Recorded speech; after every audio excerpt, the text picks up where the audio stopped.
Hi, my name is Kay Moondreamer, and I'd like to share with you some of what I have learned about Native American herbology. This is learning about how to use the plants of this continent, this turtle island, and how to use them in a respectful way. All over the world, throughout time, people have turned to herbs as a natural way of healing. The World Health Organization tells us that at least 80% of the world's population still relies on traditional forms of healing such as herbs. In fact, Western medicine, or allopathic medicine, finds its roots in herbal medicine, from our anesthetics that are based on cocaine, to our pain-killing drugs based on the poppy plant, to our decongestants based on ephedra. One of the reasons that many herbalists prefer natural herbs to synthetic drugs is because synthetic drugs consist of isolated active ingredients. In the natural herb, there are other ingredients, often called inert ingredients, and these work to neutralize and buffer any potential side effects. Not to say that there aren't side effects with herbs, but they aren't as likely as with synthetic drugs. The FDA, which is our Food and Drug Administration, is currently working to remove many traditional and time-tested remedies from over-the-counter availability, and either to ban them completely or to move them to prescription status. These herbs include peppermint oil, eucalyptus oil, camphor, castor oil, many digestive enzymes, damiana, ginseng, and hawthorn. Many believe that this is misguided, as the New England Journal of Medicine in 1981 reported that 36% of all hospital admissions are due to previous medical treatment. If you think that this work that the FDA is doing is wrong, please write or call your legislators. There are many differences between conventional medicine and holistic medicine. In conventional medicine, often we work to suppress symptoms. In this view, health is seen as an absence of disease, and the emphasis is on treatment and dependence. In the holistic paradigm, health is seen as a positive state. The emphasis here is on education and empowerment. An example of the different ways that we can treat an illness would be with someone with a digestive problem. In conventional treatment, this person would be given a drug which would suppress the symptom, and often this drug would create severe side effects. In a holistic treatment of this person, we would provide them with dietary counseling, stress management training, and other holistic forms of dealing with stress. When deciding what type of remedy to use for an illness, a good question that we can ask ourselves is, will this remedy help to increase the person's integrity and restore their move back towards balance? Or will the remedy decrease their integrity and suppress the move back to balance? In allopathic or conventional medicine, often the move is to suppressing symptoms, which all too often suppresses health. An example of the different ways that we might treat the same illness would be in the case of an infection. In an infection, if we use a chemical antibiotic, we would weaken the body's own innate defense system, seriously disturb the intestinal flora, and in an evolutionary sense, we create highly resistant bacteria. The natural approach would be using something like echinacea. If we used echinacea, what we would be doing is stimulating the body's own immune system. So you can see that there are two different approaches. In one, we suppress the symptoms of a disease, and in the other, we restore the body to health. The natural healer sees symptoms as a positive sign. These are signs that the body's own defense mechanisms are working well. In fact, symptoms are often supported and even encouraged. The case of a fever would be a good example of how a natural symptom is actually supported. In conventional medicine, a fever is usually suppressed using aspirin. In natural healing, a fever is seen as a good sign. In fact, by raising the body's temperature by from 2 to 5 degrees higher than normal, germs and bacteria are actually destroyed naturally by the body. Another example of this would be in the case of nasal secretions. In conventional medicine, people use sprays and other forms of drying up the nasal secretions. The problems with this is that often there's an over-drying of the nose. People lose their sense of smell and taste for extended periods of time, and the constriction of blood vessels often results in increased pulse rate and blood pressure. In the natural approach to nasal secretions, they're seen as beneficial. In fact, they're removing unwanted viruses and bacteria from the body. So we would actually encourage these by using an expectorant herb, which means an herb which increases the flow of mucus from the body. An example of this would be using thyme. Gathering herbs yourself is a very rewarding experience. But you're going to want to make sure that you gather from places where there's no chance of pesticide or other chemical contamination. You won't want to gather near roadsides, power lines that might have been sprayed, farm fields that might have been sprayed. Forests now are being sprayed often for gypsy moth. You're also going to want to avoid places where dogs might have gone, as they can pass parasites to people.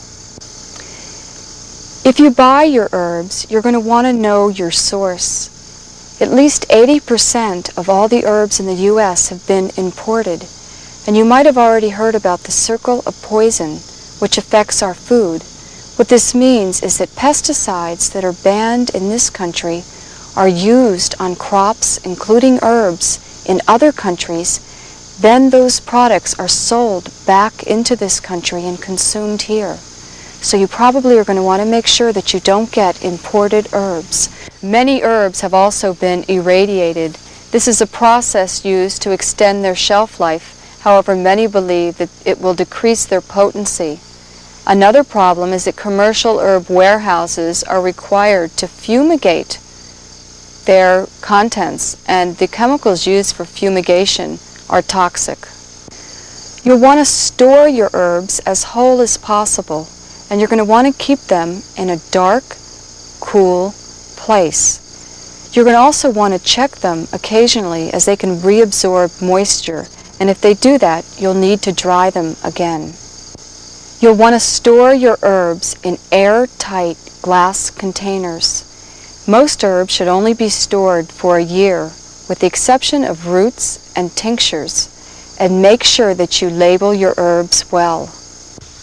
Respect the plants that you are using, and be aware of individuality, the individuality of each person and of each plant. Your remedies may not work right if they are not prepared correctly, and they can only be as good quality as the herbs that you start with. In the Native American tradition, plants are said to have a medicine power. This is not the same as an active ingredient. All plants contain the same life force that flows through all of creation, and becoming attuned to this oneness is in itself healing.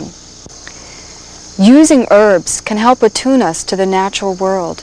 They are a gift from the Earth Mother and can help us develop a deeper relationship with all of creation.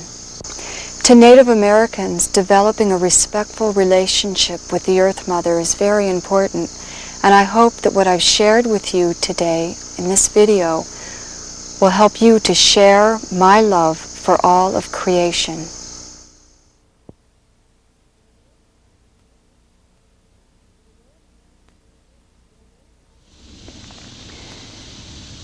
In the Native American tradition, herbs are gathered in an attitude of respect and gratitude. Herbs are viewed as a gift from our Earth Mother, something that we don't gather without having gratitude. When we want to gather an herb, first we make sure that we have positively identified the herb. Then a good thing to do is to find the grandmother plant and ask her permission. Tell her how you want to use her grandchildren. Then close your eyes, go within for a moment, and if and when you receive her permission, it's good to leave an offering. I like to leave cornmeal.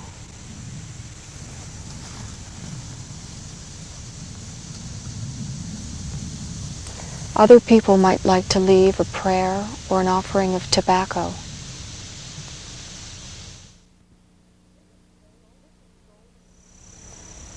This is golden seal.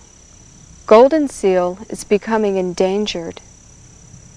As more and more people turn to herbs as a natural way of healing themselves, more and more plant species are becoming endangered.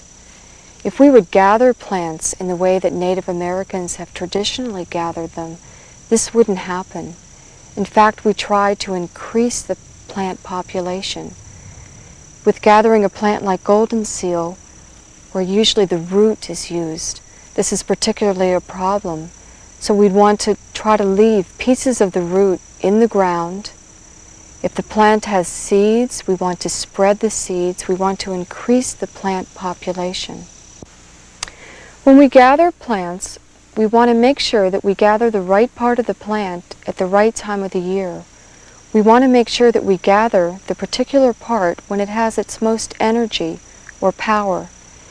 In gathering a plant like the golden seal, which we usually use the root, this would mean that we either gather it in the spring or the fall. If we gather it in the fall, we gather after several hard frosts when the top part of the plant has died back.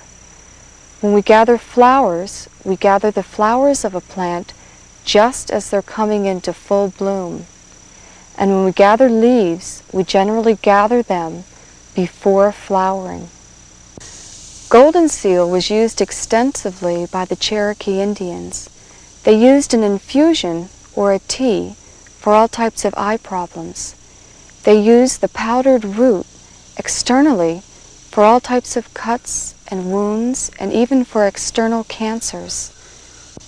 Native Americans also used a tea of golden seal for all types of stomach and liver ailments. They used it for hepatitis, gonorrhea, colds, and all types of infections. They even used golden seal mixed with bear grease as an insect repellent. Golden seal is a powerful tonic for the mucous membranes. Because of this, it is good to use it for all types of digestive problems, for colitis, gastritis, ulcers. It's also a bitter stimulant, which makes it good for loss of appetite.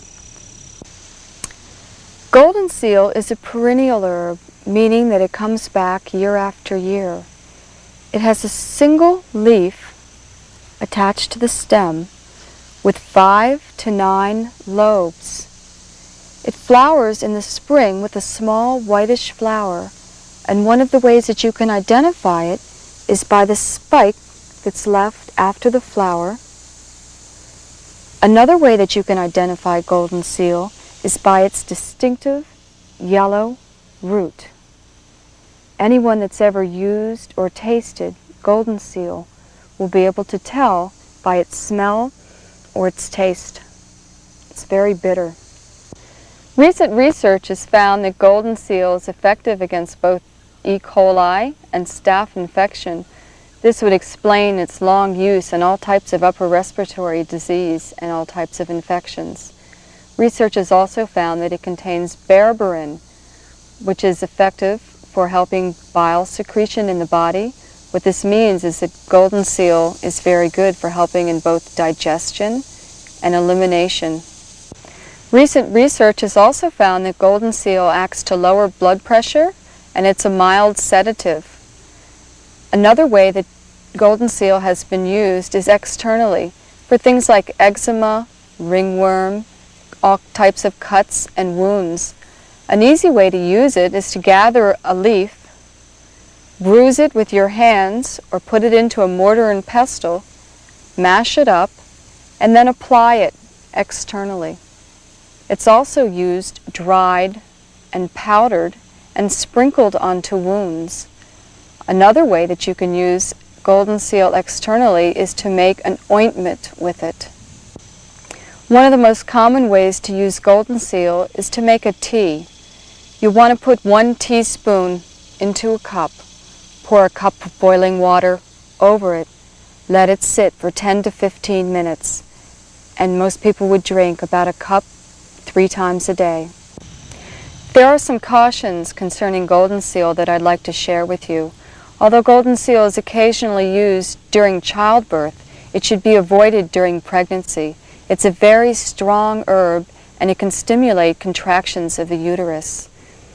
Golden seal can also be toxic in large doses, and it seems to store in the fatty tissue of the body and can cause irritation of the mucous membranes in the body.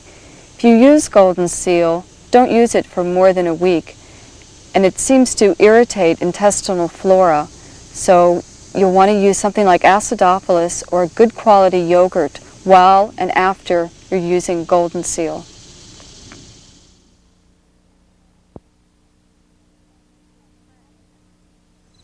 This is my friend Echinacea. Echinacea is more commonly known as the purple coneflower. Echinacea is native to the central United States, and the Indians in the Plains area considered Echinacea to be a panacea or a cure-all, and they used Echinacea more than any other herb. Echinacea is a perennial plant, which means that it comes back year after year. It's a stout plant with rough, jagged leaves that attach to the stem, and it's most distinctive for its cone, with the dull purple flower petals that fall down from the cone as the flower matures. The Kiowa chewed the fresh root of the Echinacea plant and swallowed the juice for sore throat and coughs. Echinacea is probably most effective when used the way that the Native Americans used it, either chewing the fresh root or using the fresh root as a poultice applied externally, or in general just using the root fresh. Research has found that extracts of the fresh root is more effective than the dried root. Echinacea was used extensively by Native Americans. It was used for colds, flus, infections, snake bites, insect bites, spider bites. It's considered a folk remedy for the brown recluse spider bite. Our body has 2 different types of immune system. One of these is the specific immune system. This system works by a type of a memory that remembers which type of invaders have been in the body before. The other system is the non-specific immune system. This immune system works through what's called macrophages, which are white blood cells which attack invaders in the body. Echinacea works by stimulating the non-specific immune system. This is particularly relevant because many of our modern illnesses, viral infections, specifically AIDS, are continually changing their surface structure. Thus, they need to be attacked by the non-specific immune system. So Echinacea is good for all kinds of infections. It's good for viral infections, bacterial infections. It's good for all problems of the upper respiratory tract like laryngitis and tonsillitis. It's also good for external infections, things like boils, carbuncles, all kinds of wounds, cuts. When we want to use Echinacea to treat an external infection, the best way to do it would be to get the fresh root, and then we could either chew it or grind it up in a mortar and pestle. Then we take the ground plant material and apply it right to the infection. The root of the Echinacea plant is the part that is most commonly used. Ideally, we gather the root in the plant's 3rd to the 4th year, and we gather it in the fall after the plant has died back. This is the root. Remember, the fresh root or the fresh root extract or freeze-dried would be the preferable way to use Echinacea. One of the ways that we can tell that Echinacea is still potent is that it should leave a tingling sensation in the mouth. If it doesn't, then you'll know that what you have bought is not effective any longer. Even though the root of the Echinacea plant is the part that has been used traditionally, many people now are also using the leaves and flowers. It seems that they contain the same kinds of ingredients as the root. It's just that the root is much stronger. This is burdock. Cherokee women used burdock before and after labor to strengthen the womb. The Cherokee also used burdock for gravel, rheumatism, scurvy, and venereal diseases.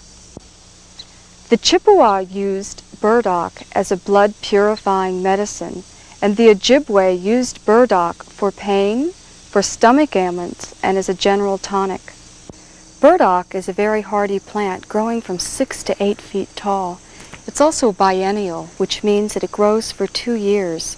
In its second year of growth, it forms purplish-pink clusters of flowers that bloom in the summer, and then in the fall, they become the notorious burr.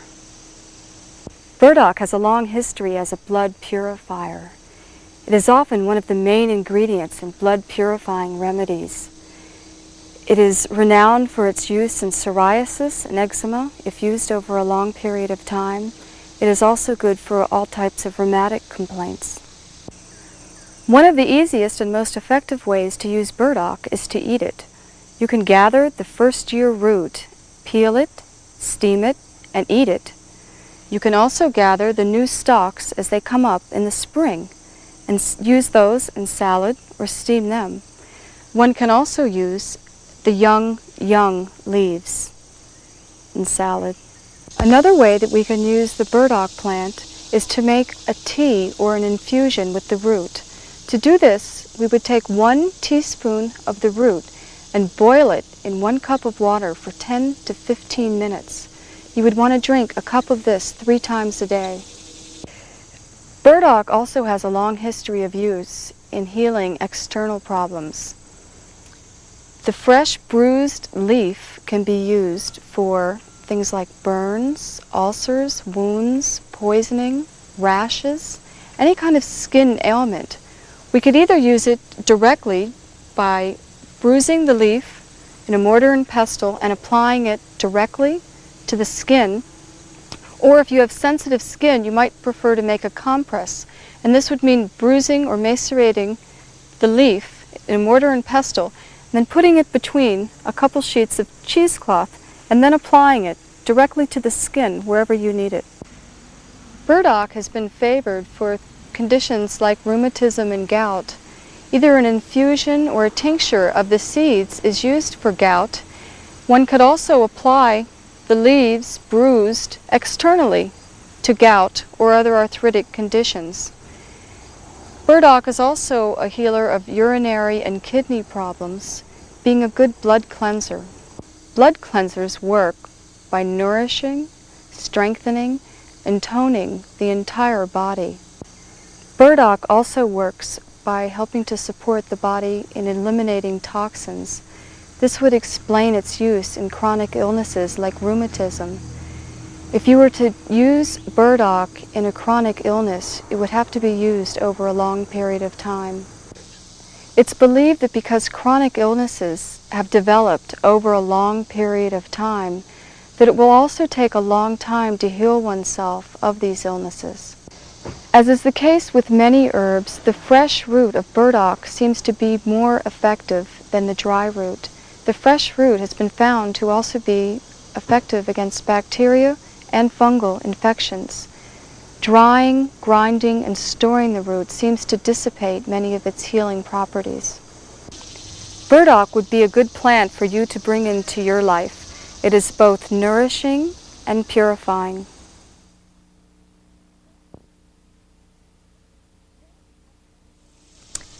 This is peppermint. The Cherokee used peppermint for fever and headaches, colds, cramps, colic, and cholera.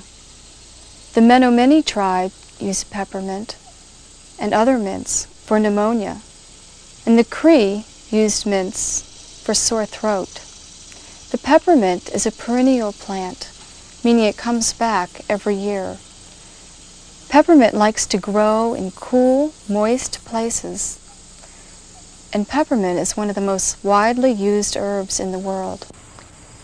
Peppermint has hairless, dark green leaves which are lance-shaped, and it flowers from July through September. To harvest peppermint, you want to gather it before it flowers and cut it back to about 3 inches above the ground.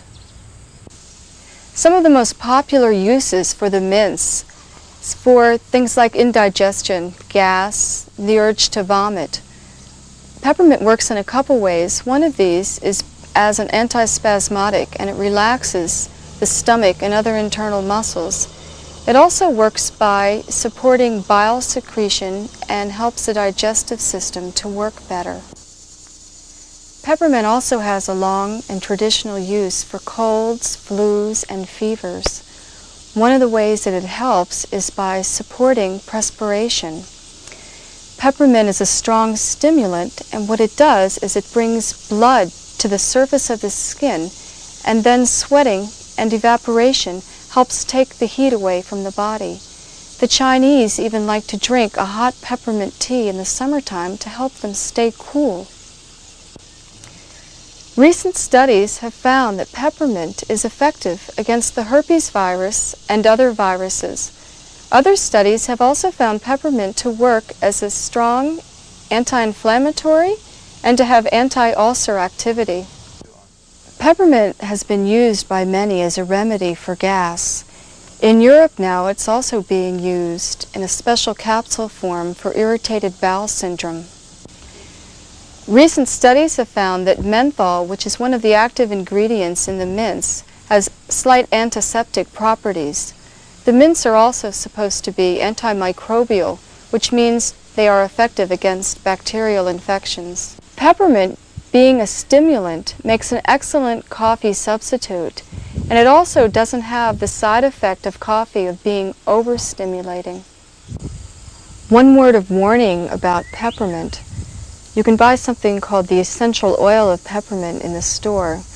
This is extracted through a highly complicated process, so it's not something that you could create yourself.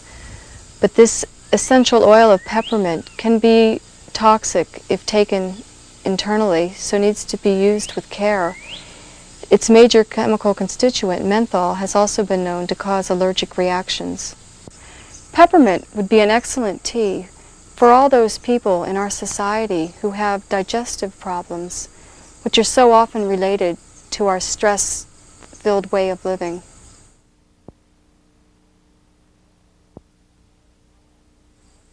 This is the mullein, also known as velvet dock and the flannel flower. The Hopi smoked the leaves of the mullein for fits and seizures. The Mohegan smoked the leaves for asthma and sore throat, and they used a tea for coughs. The Navajo smoked the plant for both fever and coughs. The Potawatomi smoked or smudged the leaves of the mullein for asthma, catarrh, and used the leaves in a vinegar fomentation for inflamed tumors. This means that they would soak the leaves in vinegar and then apply the leaves externally to the tumor. The Penobscot smoked the leaves for asthma, and the Cherokee scalded the leaves and used them on swollen glands, such as mumps. The flowers will open a few at a time, so you'll need to be gathering them over a couple-week period. Put the flowers into a glass container, then cover them with olive oil. You're going to want to let that sit for about a week, and after a week's time you're going to want to strain that out, and then you're going to have mullein oil. To use mullein oil for an ear infection, you want to put a couple drops at room temperature into the ear 3 times a day. The leaves of the mullein plant are also vulnerary, which means they are healing to wounds. One way that you could use the mullein plant for this would be to remove the leaf and macerate it in a mortar and pestle, grind it up until it's softened, and to apply it to a wound. One could also use the juice from the flowers or the leaves and use those on warts. Mullein has a long history of use for respiratory problems. The reason that it helps is that it helps to tone the respiratory system, and it helps the body eliminate mucus. It can be used in this way for colds and bronchitis and asthma. You can make yourself a tea by putting a 1/4 cup of dried flowers into an airtight container, like a canning jar, cover it with a pint of boiling water, Screw the top on tightly, let it sit for 10 to 15 minutes, strain it, and drink 1 cup 3 times a day. Research has found that the mullein flowers have antibacterial properties. Another thing that you might also want to know about mullein is that the flowers are stronger than the leaves. Mullein can be found all over, and it seems to prefer waste places. In my experience, I would recommend mullein for all types of respiratory ailments, whether it be cold, bronchitis, asthma, any other type of respiratory problems that you might have.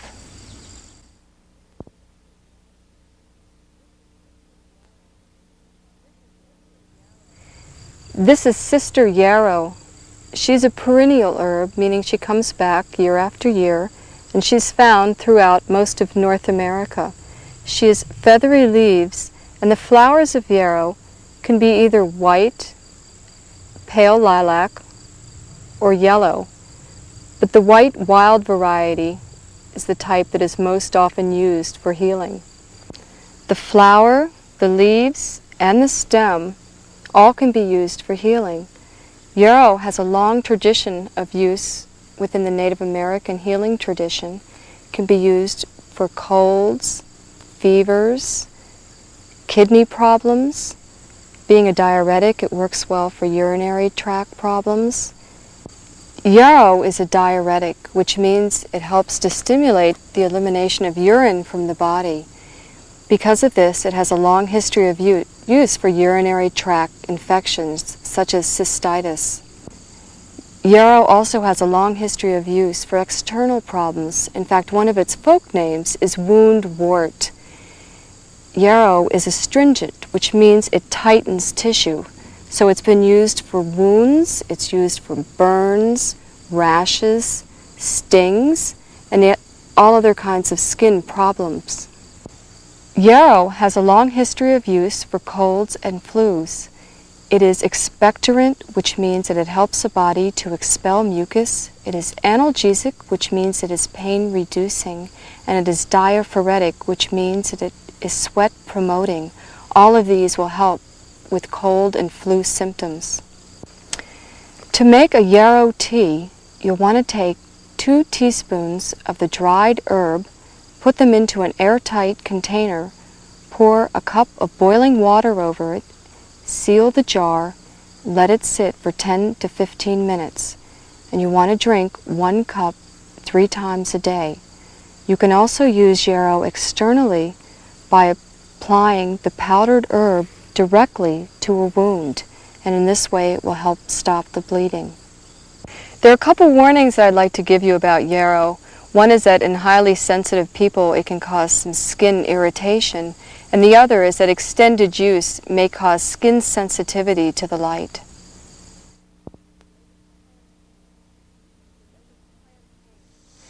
This is plantain, which the Native Americans nicknamed white man's foot because it seemed to follow them wherever they went.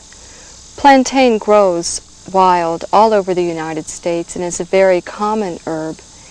It is a perennial herb, meaning it comes back year after year. If you want to use the leaves, you'd want to gather them before the seed stalks form. If you want to use the seeds of the plant, you gather them in the fall, and the seeds are used as a bulk laxative in Appalachia. Plantain has many uses. One of its common uses is for wounds and all types of external problems. I was taught that it is called Band-Aid plant, and what we do to use it is we take a leaf, chew it,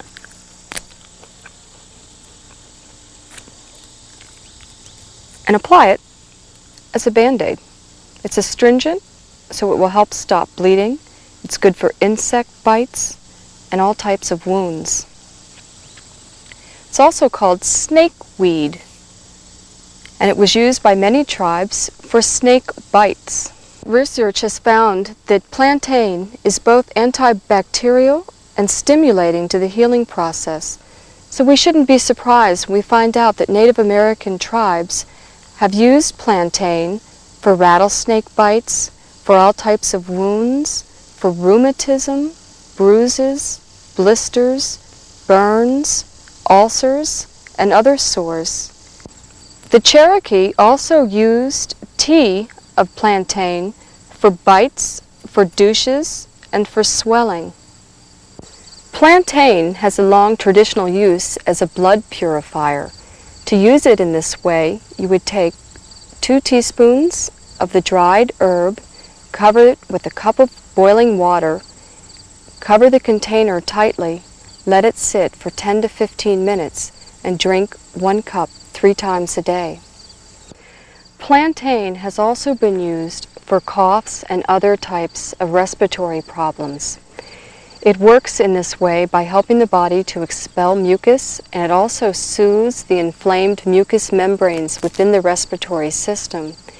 You can also use plantain to make a plantain cough syrup. To do this, you would take 2 ounces of fresh plantain leaves, preferably gathered before the seed stalks form. Put that into a pan, add 2 cups of water. Cover your pan and gently simmer for 10 minutes. Then you're going to strain the herb out. Then you're going to add 3 cups of brown sugar. Bring it to just a gentle boil, and as soon as the sugar is dissolved, turn off the heat, and you're going to want to keep that in a well-stoppered container. It should keep for about 6 months, and you'll use that 1 or 2 teaspoons as needed. Plantain has traditionally been used fresh, applied externally for wounds and other skin problems. Another way that it can be used externally is to make an herbal oil with it.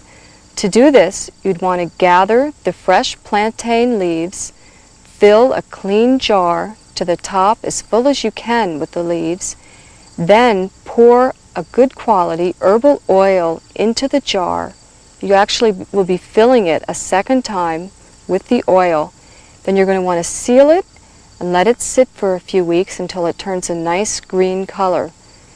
Then you're going to want to strain out all of the herbal material, and you'll have a plantain herbal oil, which will be very good for skin healing. This is Sister Elder. She grows in the eastern and central United States. She's a deciduous shrub, which means that she loses her leaves every winter. As she gets older, she develops a grayish-brown bark.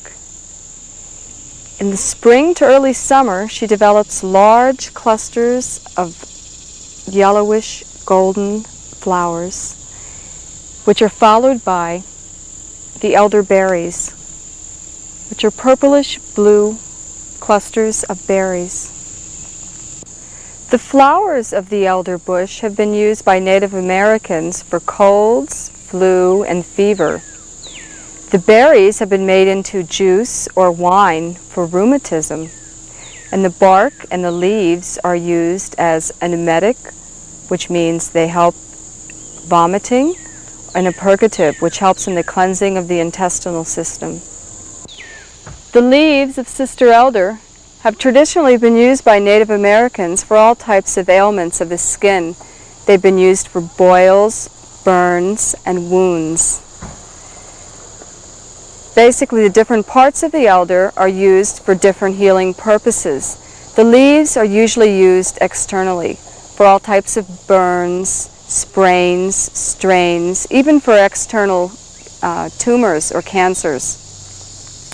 The flowers of elder are diaphoretic, which means that they encourage sweating, and they've traditionally been used for all kinds of colds and flus. A traditional remedy for colds or flu is mixing the elder flower with peppermint leaves and making a strong tea with this. The flowers of the elder are also expectorant, which means they encourage the expectoration of mucus from the body. Because of this, they're used for any type of excess mucus in the upper respiratory system, such as hay fever and all types of allergies.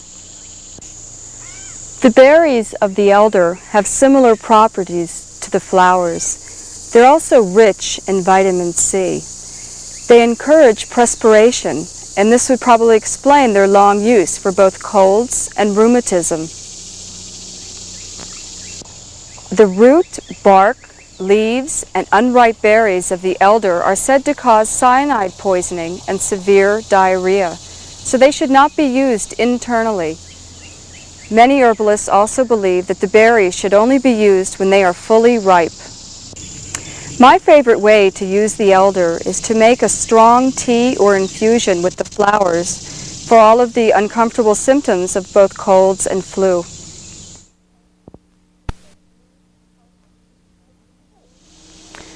This is blue cohosh, also known as squaw root and papoose root, which tells us of its long history of use for childbirth.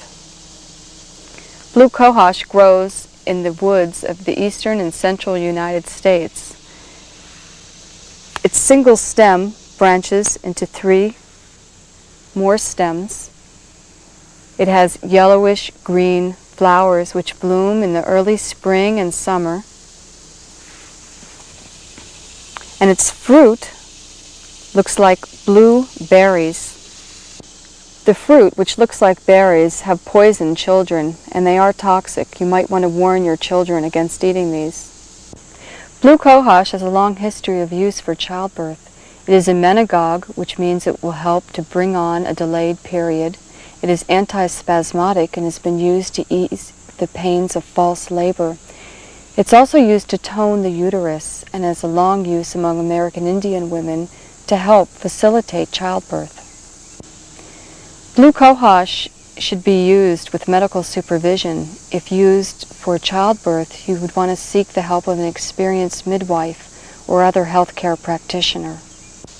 Blue cohosh has been used by many Native American tribes for chronic rheumatism.